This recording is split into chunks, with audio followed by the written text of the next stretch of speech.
theme of today is activism, and we're going to have activists from Japan and the UK. This discussion was actually touched on throughout the conference already. So we had a session on food security, we had a session with activism from Dr. Singer. So right now, let's jump into activism in Japan with Tokyo Vegan. Yukari Iwamoto is a service designer with a background in vegan activism and sustainability practices projects in the UK, US, India, and Japan.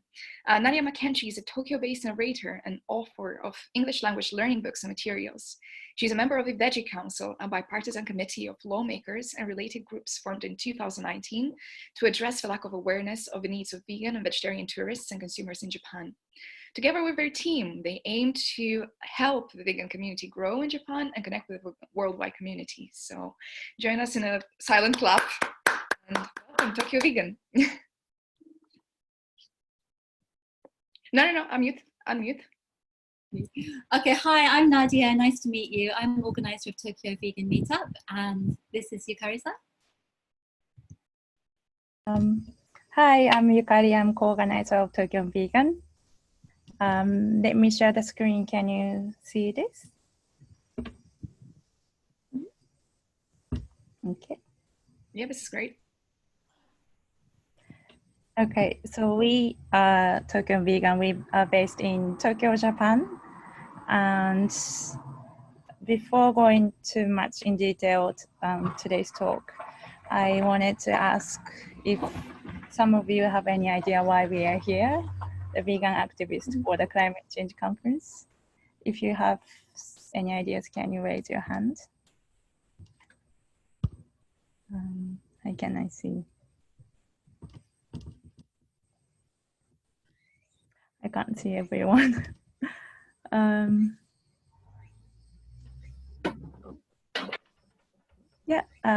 Eliana? Yeah, I guess because veganism is deemed like the most sustainable lifestyle when compared to eating meat. Mm-hmm. Okay, perfect. Thank you. Thank you so much for answering. I'm so glad. I'm so glad you know this already. Because in Japan, one of the challenges for the vegan and also sustainability is that there is such a low awareness on the relations between veganism and the sustainable impact. So today we will go over why we are here for the climate change conference and how we are trying to raise awareness in Japan. So let me go back to the screen. Okay.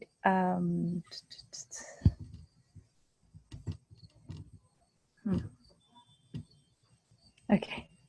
So this is the quote from the University of Oxford report. So according to them, a vegan diet is one of the single biggest way to reduce your impact on the planet Earth. And as Eliana said, some of you may know, but maybe some other people don't know. So this is the presentation we shared at Earth Day Tokyo 2020. This year it was done online. So we gave this talk on Zoom, just like this. And we covered themes like the current impacts of factory farming. So for example, a cow emits up to 320 liters of methane every day, and 700 million tons of food go to feed livestock each year, and 20,000 liters of water needed for 1 kg of beef in Japan. And this is 80 times tofu, so that's pretty big impact. And if we go to vegan, the benefits of going veganism is that, for example, the vegans reduce their food carbon footprints by 73%. That is a big deal. And one vegan saves 45 pounds of grain each day. And a vegan saves 1,100 gallons of water each day. So this kind of the impacts of factory farming and how going vegan can save the planet. Again, we not many people in Japan know. Actually, people don't know basically. So we are trying to convey this message again and again at Earth Day Tokyo or to the government lobbying and also at school. So we also tell them what does it mean to go vegan. So the easiest way is to change the diet. So for example, reduce the meat, fish, eggs, or milk dairy, and instead replace those things by beans, legumes for protein, and for milk, we take lots of plant milk such as soy milk, coconut milk, oat milk, almond milk, and for cheese, we take vegan cheese, and for honey, we take maple syrup, agave syrup. In Japan, we have kokuto syrup, which is like a raw sugar syrup. So there is plenty of alternatives, and we try to send this message out. And also we do the socials by providing this kind of good and healthy vegan food. And now Nadia is going to talk about how we started the Tokyo Vegan Project. Oh, I think you unmuted yourself, Nadia. Hi, I'm Nadia. Nice to meet you. Yukari-san, guys, I'm not sure if it's just my screen, but I can't see the slides. The only slides I can see. Yeah, can everyone else see the slides? Now I can. Yeah. Could you see the ones before? Maybe it's something to do with my screen. Okay, fine. Anyway, now I can see the window. Sorry? Try to minimize the window. Yeah, it's like I can see them now. Thank you. It seems to be okay. Okay. All right, okay. Anyway, that's fine then, no problem. So hello everybody, I'm Nadia. I'm organizer of Tokyo Vegan Meetup. First, I want to tell you a little bit about our social activism, because that's a big part of what we do. The Tokyo Vegan Project has grown out of Tokyo Vegan Meetup Group. The group has actually been going for about 15 years in Tokyo. I've been involved for about 5 years. Up until about 5 years ago, the old organizer left the country, so I became organizer. Around that time, there was a big upswing in the amount of people who were interested in veganism and joining the group. So the group used to be just like one event a month. I think we have a screenshot of that. Is that right? Yukari-san, are you sharing? Yeah, I can't see the screenshot of this. Can you see that picture? Yeah. Well, this was the picture of the old kind of events we used to do. But when I became organizer, I noticed that we had lots of members. So we started increasing the events. And also at the time, our information was only in English. So we changed the information to bilingual. And I got in a new Japanese co-organizer. This is her in the picture here. Yeah, and yeah, we started increasing the events, and we also made different kinds of events, like we made picnics. I think we have a picture of picnics maybe, and also we made like cooking events and youth events. We do all different kinds of events, and also like Zoom events. Recently, we do all kinds of Zoom events. You might be thinking that, and also talk events too on Zoom recently too. You might be thinking that, you know, activism, that having parties is not really activism. But in Japan, as Yukari-san mentioned, awareness of veganism and the issues behind the choices of why we choose vegan, the awareness is extremely low. We don't have mainstream options in supermarkets. We don't have like vegan sandwiches in Starbucks. We don't have a vegan burger in, like, you know, fast food chains like we have in Japan. So a lot of people don't even know what vegan is. And we also find that many vegans are kind of in the closet. They have nobody to talk to about veganism. They have no vegan friends. So vegan activism is a good way. So vegan events is a good way to start off. For people to come and find friends and talk about veganism and find out the issues. Also, about 2/3 of the people that come to our events are not actually vegan yet. So it's a good way of doing activism by socializing. As we went on over the last couple of years, we began to notice that there was lots of things missing in Japan. There weren't things like talk events, there wasn't information. So we began to start making talk events. We would invite local activists to come to our group and talk, and we'd make a cheap buffet and people could eat and drink and socialize and listen to interesting events. So for example, in the screenshots here, you can see Animal Rights Center. In the previous one, there was a talk by Food Facts Japan, which is a project which tries to translate articles about climate change and veganism into Japanese. We have another talk event here by a plant-based athlete. He's a world champion mountain biker. And if we go on to the next screenshot too, we also try to network with overseas activists. For example, on the right here, you can see a YouTuber called Peace by Vegan. He's a very famous YouTuber. We had a talk event by him when he came to Japan. He lives in the States.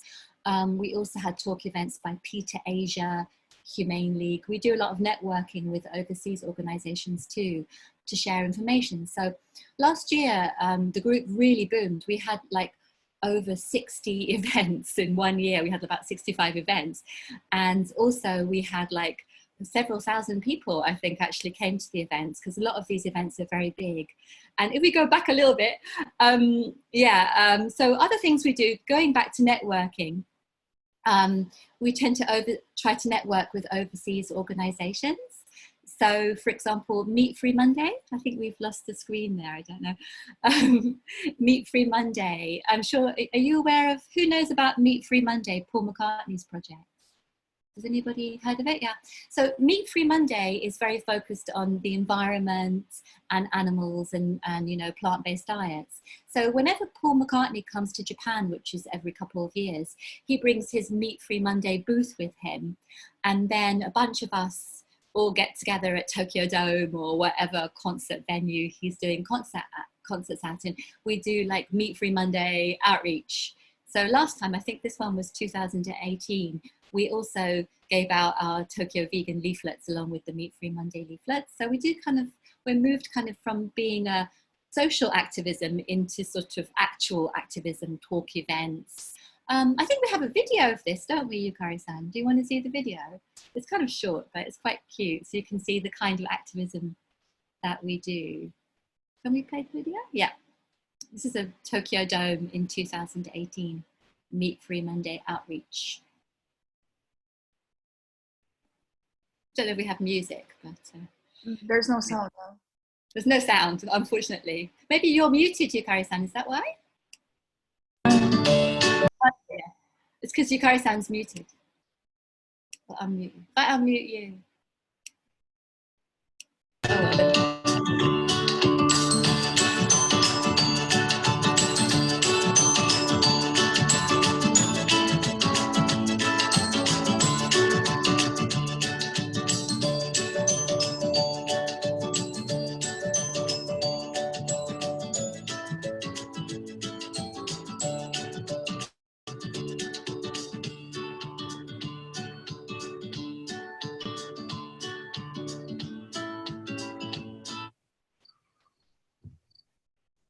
okay, all right, so let's give you some impression about the kind of activism that we do.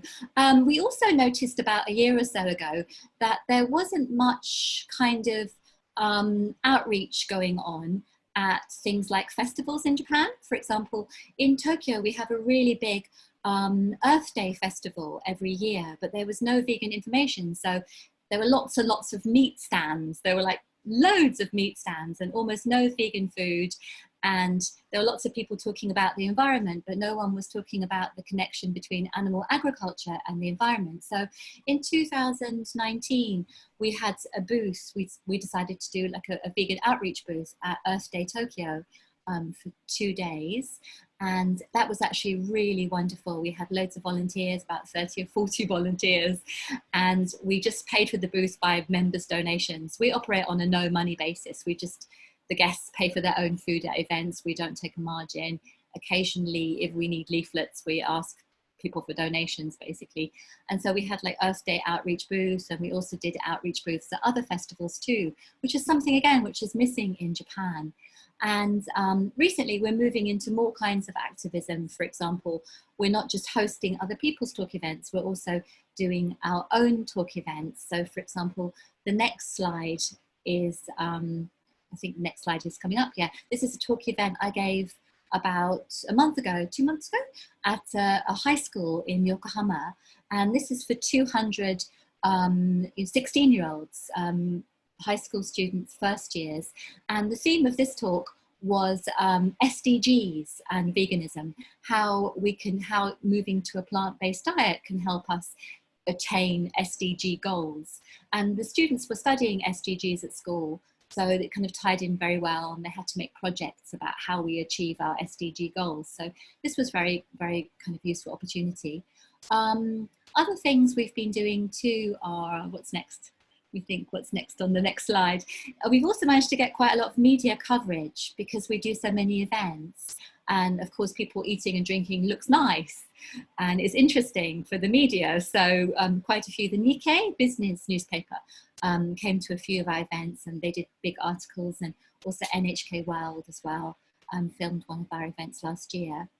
And because we're so kind of involved in the vegan community in Japan, we also won the award for Best Community Group at the Japan Vegetarian Awards in 2018, which was really nice actually, because you know, we're basically friends with everybody. Our concept is we're not really doing our own activism as much as trying to promote what everybody else is doing and try to introduce different restaurants, food, ideas.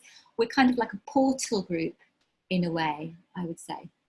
And we've also been nominated for a vegetarian award this year as well. I don't think we're going to win again because that would be weird, but yeah, we've been nominated again this year, which helps to raise awareness too.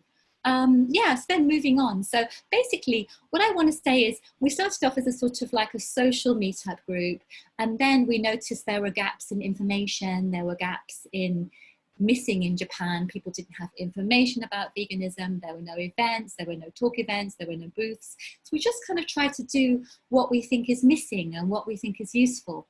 And so that's led us into a new kind of activism recently.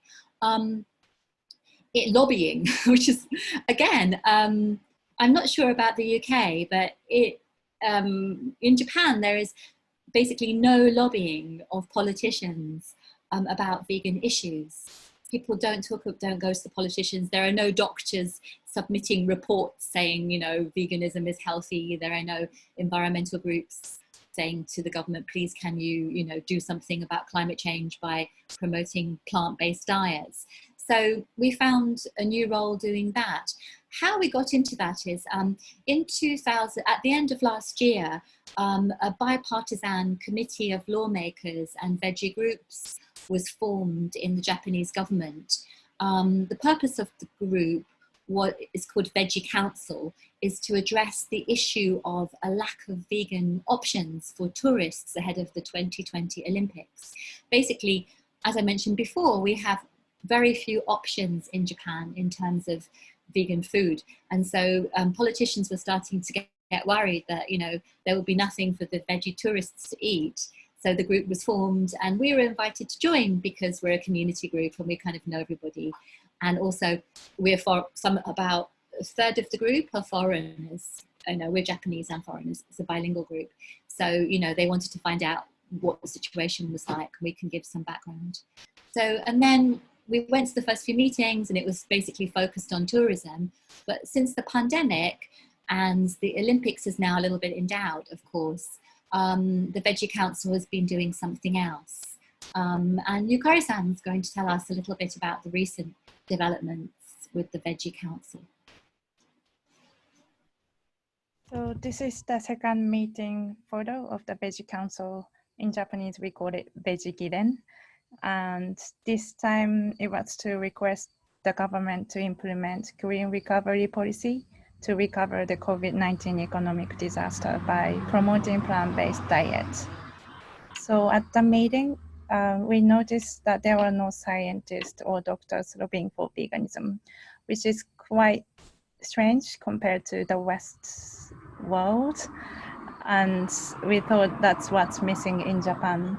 So we try our best to do what we can do best to lobbying for the government instead of the scientists and doctors who are not really lobbying for veganism in Japan.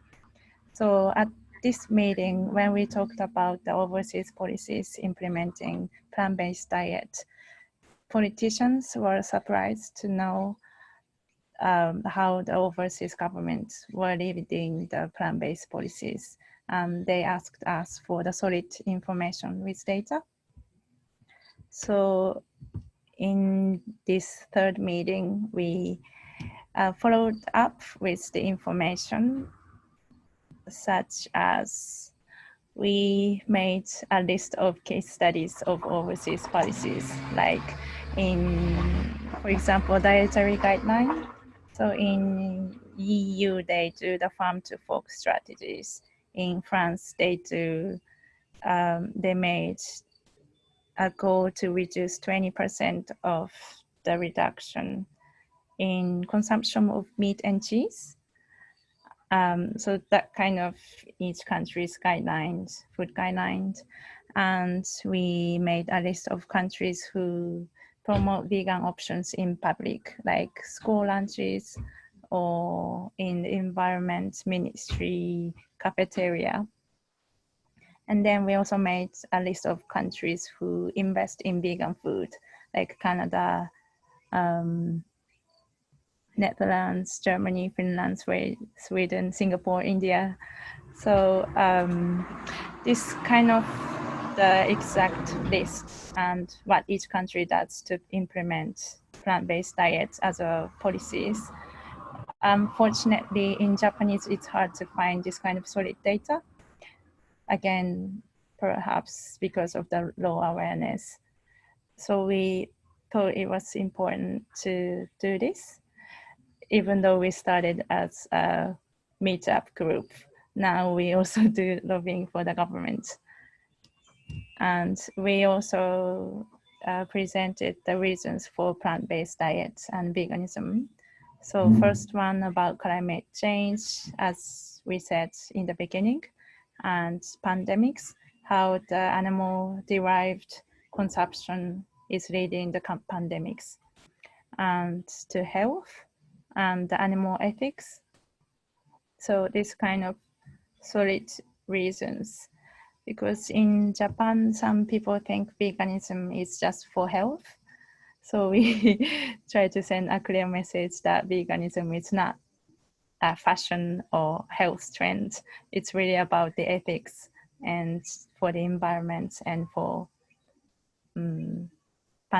to prevent further pandemics and to care for each other's health.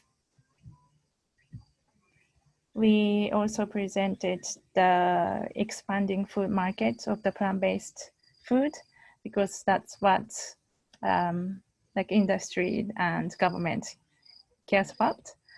So we said vegan food market is expanding each year, but this COVID-19 situation changed the whole game.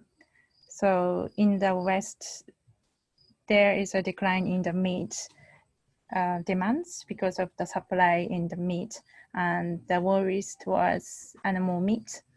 And in Japan, during the COVID, there was people tried to buy all the stuff and store things in the house. So even in Japan, the demands for the plant-based meat, and especially the soy meat, because it can be preserved for a long time, is also reconsidered. So we thought it's important to address this again. So again, as Nadia said,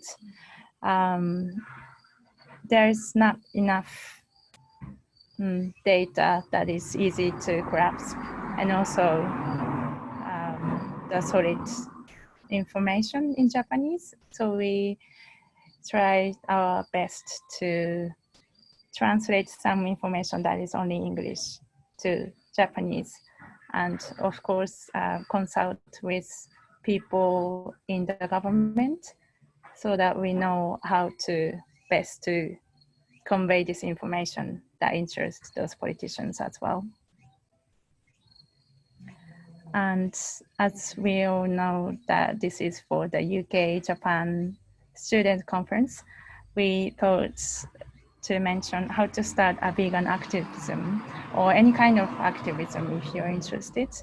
So the easiest one is start a vegan diet or try a vegan restaurant near your house and share vegan foods you had at house or at restaurants on SNS so you can inspire other people, and talk to your university.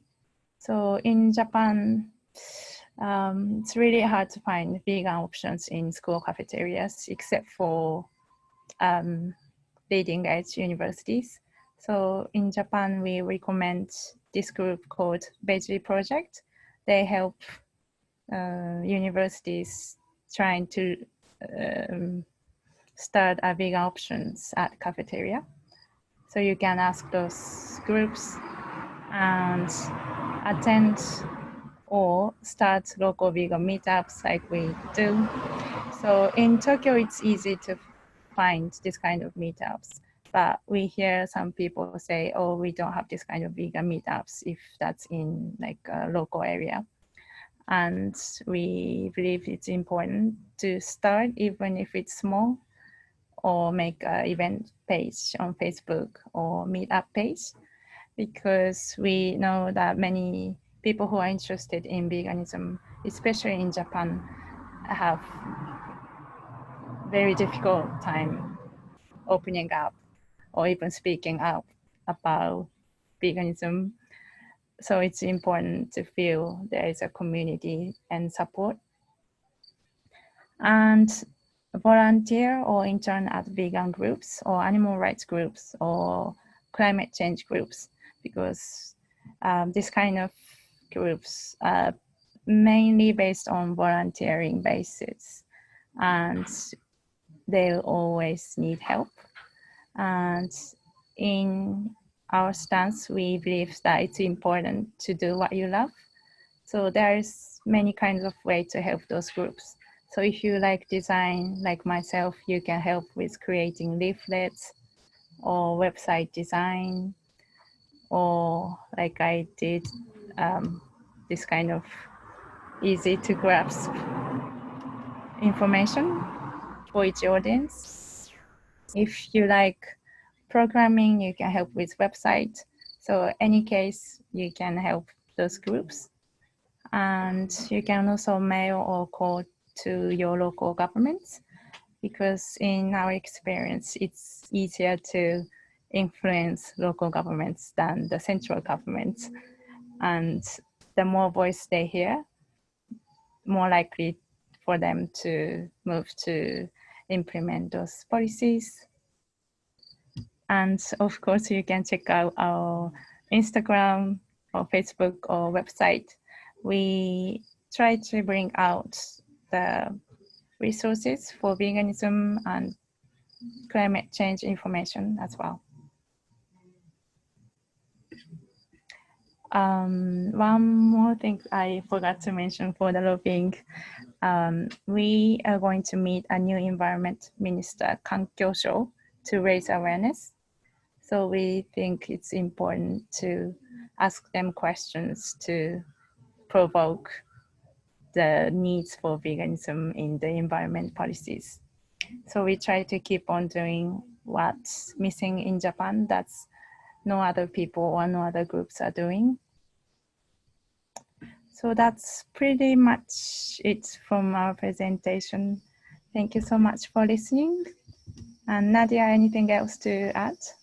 No, basically just we haven't been very strong on SNS up till now. Our activism has mainly been, actually events and meeting people, but we're going to try and improve that a little bit in the future. Oh, one more thing that we're doing right now is we're translating, well, I'm not personally, but our Japanese team are translating the Surge activism group pandemic white paper. Did we mention that? I'm not sure. Did you mention that already? No, we're translating that into Japanese because when we were talking at the last Veggy Council meeting about the connection between pandemics and animal agriculture, the politicians also didn't seem to have any data about that. So we thought that's another thing that we can do to spark. I mean, basically what we're doing is not such high level stuff, but we're trying to spark interest. You know, perhaps if we present that white paper to them, then they will go ahead and make their own research or, like, you know, commission a report of their own. But they have to have the ideas. You know, you've got to remember that in Japan, people mainly use Japanese, not English. And so I'm sure the Japanese members here know that too. So a lot of people don't have access to a lot of the information which is in English. So, but we have to give them ideas. So that's basically what we do. We just try to keep nudging things and keep noticing where the gaps are and trying to work on those areas. But anyway, we're like a meetup group that turned into a lobby group in the last couple of years. Thank you very much. It's fun too. We enjoy our activism. Thank you. Yeah. Thank you so much, both Nadia and Yukari. That was absolutely fascinating, and I really enjoyed learning about your transition, how the group has evolved and its role as expanded. I'll ask you a couple questions just to kick off the discussion. But our previous group discussion is focused on cultural difference and how veganism is perceived very differently in the UK compared to Japan. Because in the UK, especially student groups are extremely interested in activism related to the climate, to animal rights, and so on. So it's almost virtuous and very much encouraged. It's seen as a positive thing. Whereas in Japan, it can come with a bit of a stigma. So people aren't really willing to put themselves out there. So how is your experience around that, and how are you dealing with that problem? Well, should I say something? Well, we found that there aren't many young people involved in veganism in Japan. So last year we started a youth meetup group, a special meetup once a month for people from under 25, I think we aimed it at. We tried to kind of get more young people involved, but it is difficult. There is a stigma, you know, so that's why we just encourage people to do what they're comfortable with, do what they can. It's very difficult at the moment, but the good thing about the Veggy Council that opened last year is that it gave veganism a bit more legitimacy. You know, the government talking about it gave us a bit of a rubber stamp. So we can use that to sort of make vegan seem more mainstream, and it's important to tell people the reasons, because if people know that there are, you know, climate change reasons, pandemic reasons to go vegan, they're more likely to listen, and then the students can tell them and they'll be great. Okay, yeah. So Yukari-san, do you have anything to say about that? Yeah, it's one of the biggest challenges we have, the cultural stigma. I feel that the main reason is that in Japan, there is a deep-rooted fear to being different from the majority or just to stand out. We say in the proverb, 出る杭は打たれる. So if you stand out, you get hammered down. So, and veganism is quite new concept in Japan. So we try our best to send a message that it's not like a cult, or it's not. That's also what we get told. Like if I say I'm vegan, some people said, "Oh, did you go into a cult or something?" Because it's just a new idea, a new strange idea to them. They translate that into something strange. So as Nadia said, in our meetups, we recommend people by starting with what's comfortable with them. So maybe just start by cooking vegan food at home. And if you are not comfortable speaking out at schools or at like office places, it's okay not to say that if you're not comfortable. But also because we know people get that kind of questions like, oh, did you get in the cult? Or like, why are you vegan? And sometimes we face like a bit mean questions. Maybe same in UK in some way, but like, oh, but plants have feelings too. Or like, oh, if you go vegan, you destroying environments. So that kind of questions. So we try to make a leaflet, just like we did present today, that veganism is not like a hippie or cult. It's based on like ethics, environmental events. So we think it's important. Yeah. Thank you so Also, much. we believe, Nadia showed the photos of the media coverage.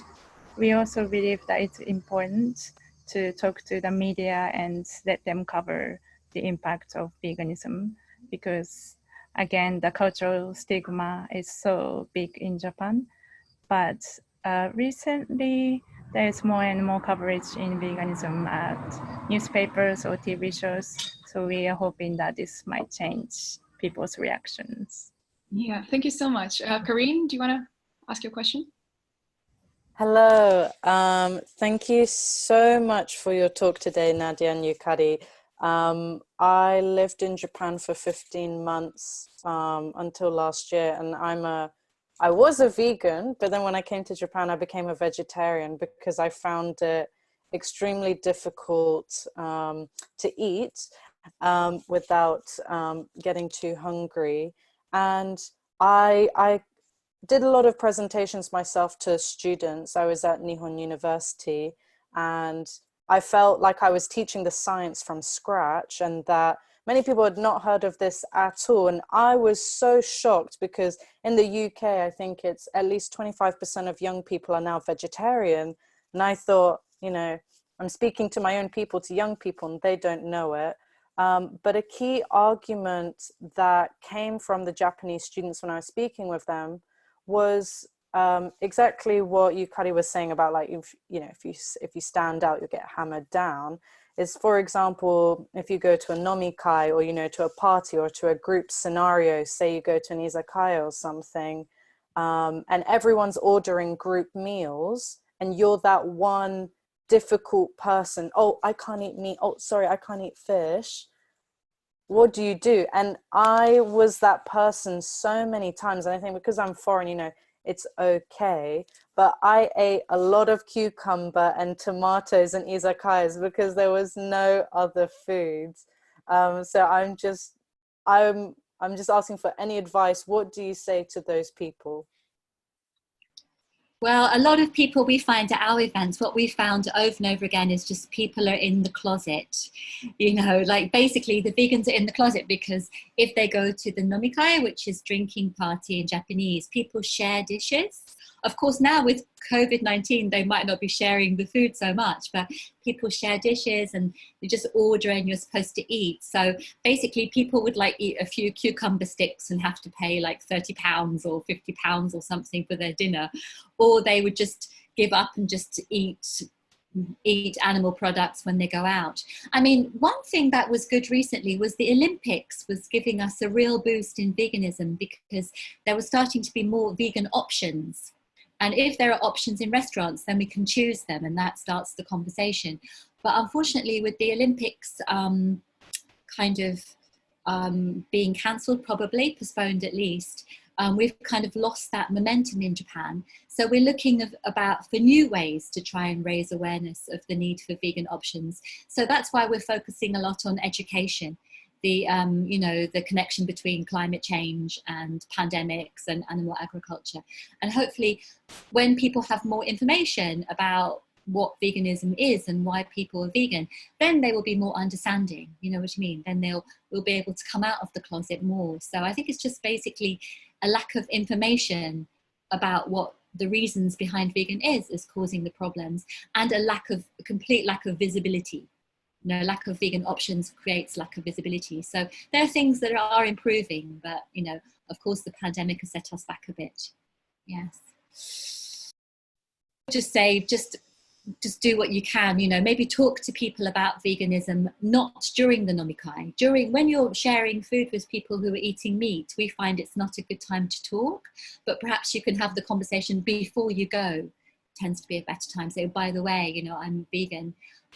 Will there be something for me to eat? Warn people in advance is probably the best advice if you are in Japan. Yeah, fantastic. Sakura, the floor is yours. Thank you very much for your talk.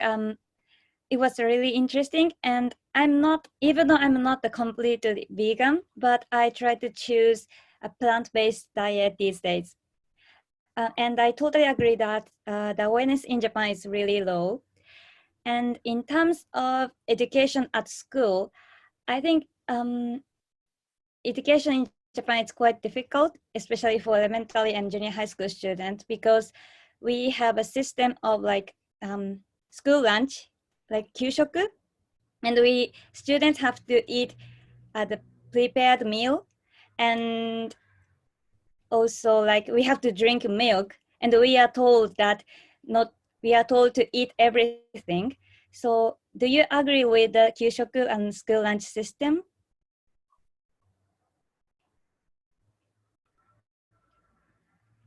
I have an 18-year-old daughter. So my daughter went to Japanese public school. She was able to get like nikunuki lunch and meatless lunch in elementary school. They made her one because we told them it was like an allergy. But in junior high school, she had to pick out the pieces of meat from her lunch. She just had like rice and vegetables. Yeah, it's a problem. This is again something we can talk to local governments about. And there is a group, for example, in Japan called Kodomo Sodatsu. Is it vegan, bringing up vegan children? And they're trying to sort of work on these issues too. But it is a problem, a diversity problem too. There's not much diversity awareness. So this is something, again, we can talk to local authorities about. Because depending on where you live in Japan, the local ward office can be more sympathetic. I don't know, Yukari-san, if you can add anything to that. It's a problem, we don't agree with it though. Yeah, just my opinion for the school lunch system basically is that it was made by US when Japan lost the war, when they stepped in to make the education system, and they changed this kind of school lunch system, and that's when the milk and meat at school lunch started. So we strongly believe that it's time to renew the whole system, because it's been like 50, 70 years based on the old science. So it's time to renew the school lunch system. We try to recommend that to the lobbying as well. Thank you. And I'm really sorry, it's going to be the last question, Aya. Thank you. Thank you so much for a very interesting presentation. I was born and lived in Osaka for 18 years of my life, and now I came here, and before I came here, I never knew about the word, even the term veganism or vegetarian, because we didn't have any sort of things.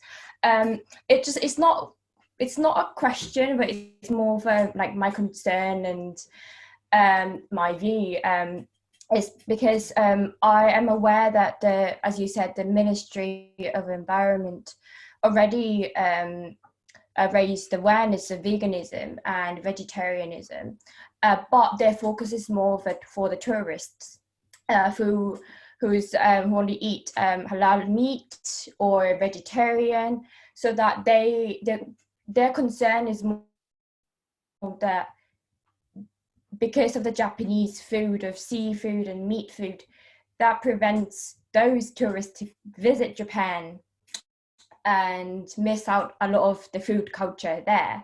So their concern for their kind of attitude towards raising awareness for veganism is for the tourists, not the Japanese people. So I was kind of concerned that the fact that they kind of raise the stigma of veganism. If you're vegan, you're either non-Japanese or you know, your Buddhism and your temple. So I feel like it's either that they kind of raise out kind of, yeah, so I think it brings a lot of stigma. And also my second concern is that because the Ministry of Environment is so concerned on the tourism, that they would they try to increase the vegan restaurants only in Osaka or Tokyo, but not anywhere else. And that also kind of raise stigma. If you go to a vegan restaurant, are you so you don't want to eat our food? That kind of, I feel like that's because we are a very homogeneous society. It would be very difficult to tackle or have different things in our culture. So I feel like that's kind of some of my concern. How can we introduce veganism, or what we in Japan we called shojin ryori, as the temple food, into our habituation of eating out, or habituation of a diet or in dietary? Yeah, it's my question.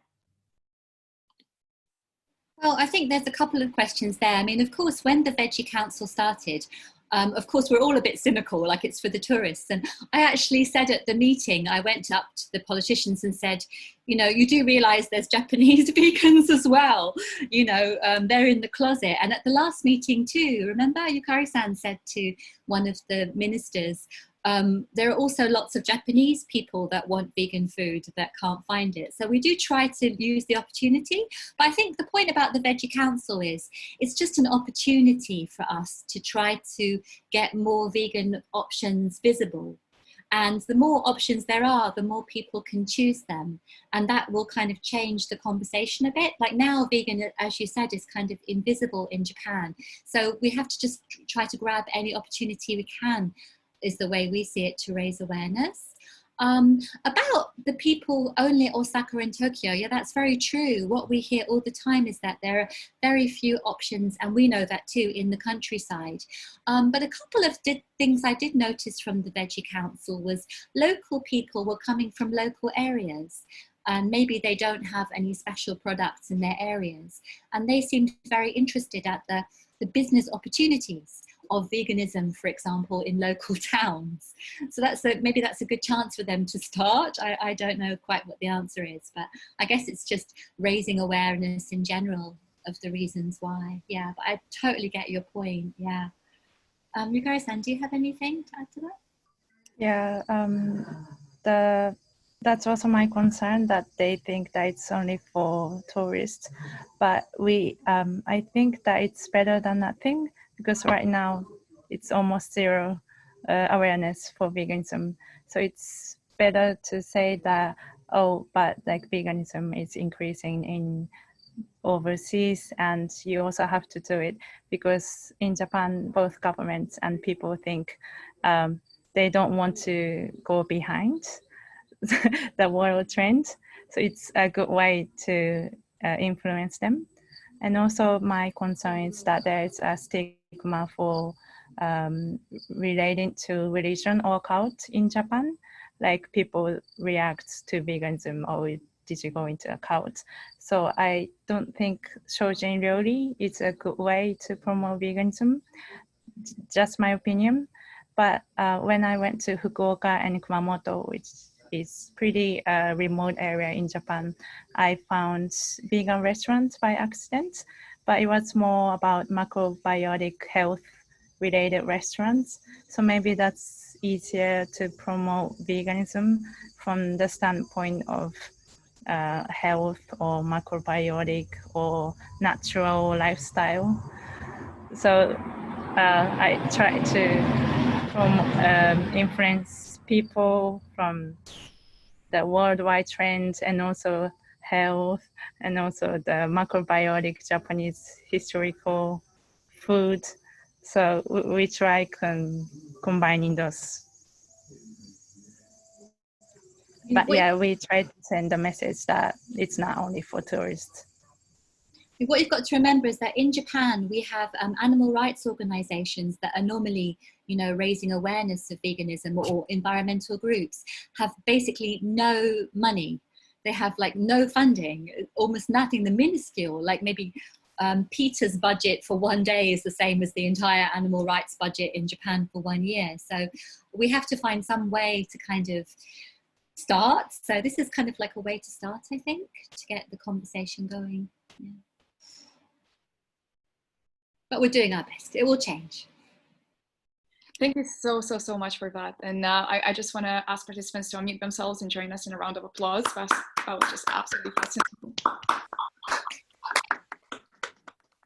Wish you the best of luck with your activism. And now, just because I'm slightly concerned we overrun by 5 minutes, we're going to jump straight into the UK sector with Zakia. And Zakia is here.